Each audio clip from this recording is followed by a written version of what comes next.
رکوع میں ہماری پیٹ بالکل سیدھی ہونی چاہیے. اکثر لوگ کیا کرتے ہیں، ہلکا سا صرف جھکتے ہیں، ہلکا سا بینڈ ہوتے ہیں، رکوع کرتے اور اٹھ جاتے ہیں. نہیں، رکوع میں ہماری پیٹ مکمل طور پر سیدھی ہونی چاہیے اور سر کو پیٹھ کے برابر رکھنا ہے. سر کو کیسا رکھنا ہے ہمارے؟ فار ایگزامپل یہ ہماری پیٹھ ہے تو ہمارے سر کو نہ نیچے جھکانا ہے نہ اوپر اٹھانا ہے، بلکہ اسٹریٹ پیٹھ کے برابر اسے رکھنا ہے اور اپنے دونوں ہاتھوں کی ہتھیلیوں کو دونوں گھٹنوں پر رکھنا ہے.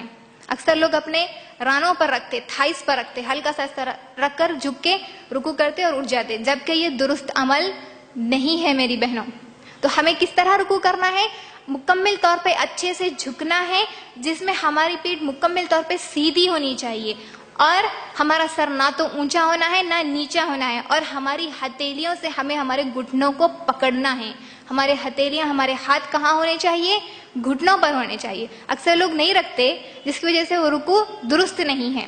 اسی کے ساتھ ایک اور روایت ترمذی کی روایت ہے، رکوع کی حالت میں نبی صلی اللہ علیہ وسلم کی ہتھیلیاں آپ کے گھٹنوں پر یوں رکھی ہوتی جیسا کہ آپ نے گھٹنوں کو پکڑا ہوا ہو. گھٹنوں کو پکڑا ہوا ہو، اس طریقے سے ہمیں رکوع کرنا ہے. کس طریقے سے کرنا ہے؟ ہمارے ہاتھ گھٹنوں پر ہونے چاہیے، مضبوطی سے ہمیں اسے پکڑ کر رکوع کرنا ہے اور ہماری پیٹھ مکمل طور پر سیدھی ہونی چاہیے اور سر بھی اس کے لیول ہونا، نہ اونچا ہونا نہ نیچے ہونا. یہ رکوع کرنے کا صحیح طریقہ ہے. اس کے بعد رکوع میں ہمیں دعا کرنا ہے، دعا پڑھنا ہے، تسبیح پڑھنا ہے، جو کہ ابو داؤد اور ابن ماجہ کی روایت ہے. رسول صلی اللہ علیہ وسلم نے فرمایا، جس نے رکوع میں سبحان ربی العظیم کہا اس کا رکوع پورا ہو گیا. کتنے مرتبہ کرنا ہے ہمیں؟ یہ 3 مرتبہ. جس نے 3 مرتبہ سبحان ربی العظیم کہا رکوع میں، اس کا رکوع پورا ہو گیا. مگر یہ کم از کم درجے کا ہے، یعنی کہ کم سے کم ہے، منیمم ہم 3 مرتبہ کر سکتے ہیں. یہ کم ادنا درجے والا رکوع ہے. تو ہمیں کتنے مرتبہ پڑھنا ہے؟ 3 مرتبہ یا پھر 5 مرتبہ یا پھر 7 مرتبہ. ہمیں آڈ نمبرز میں پڑھنا ہے. 3 مرتبہ پڑھ لیے بھی تو رکوع پورا ہو جاتا ہے، لیکن سب سے منیمم، سب سے لوئسٹ والا ہوتا ہے. تو 3، 5، 7 مرتبہ ہم سبحان ربی العظیم پڑھ سکتے ہیں. اس کے بعد رکوع سے سر اٹھاتے وقت رفعین کے ساتھ سمیع اللہ لمن حمیدہ کہنا ہے. یہاں پر جیسے ہی ہم رکوع سے اٹھ رہے تو ہمیں اللہ اکبر نہیں کہنا ہے، بلکہ سمیع اللہ لمن حمیدہ کہنا ہے اور کہہ کر سیدھے کھڑے ہو جانا ہے. یہ روایت بخاری اور مسلم کی ہے. رکوع سے سر اٹھاتے وقت سمیع اللہ لمن حمیدہ کہہ کر اسٹریٹ ہمیں ٹھہر جانا ہے.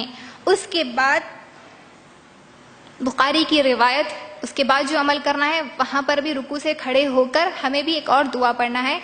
اس کی روایت بخاری کی روایت ہے، رفع بن رافع رضی اللہ عنہ فرماتے ہیں، ہم نبی صلی اللہ علیہ وسلم کے پیچھے نماز پڑھ رہے تھے.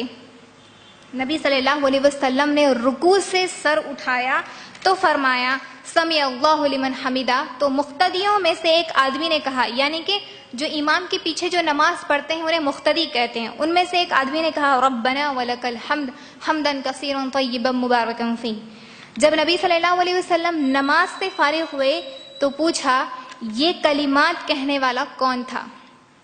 اس شخص نے عرض کیا میں تھا یا رسول اللہ صلی اللہ علیہ وسلم. تو آپ صلی اللہ علیہ وسلم نے فرمایا 30 سے زائد فرشتے اس کا ثواب لکھنے میں جلدی کر رہے تھے، ان کلمات کا. تو رکوع سے اٹھتے وقت رفعین کے ساتھ سمیع اللہ لمن حمیدہ کہنے کے بعد سیدھے کھڑے ہونے کے بعد ہمیں ربنا ولک الحمد حمدا کثیرا طیبا پڑھنا ہے. اس کا بہت بڑا اجر ہے. تو ان نیکیوں کو ہمیں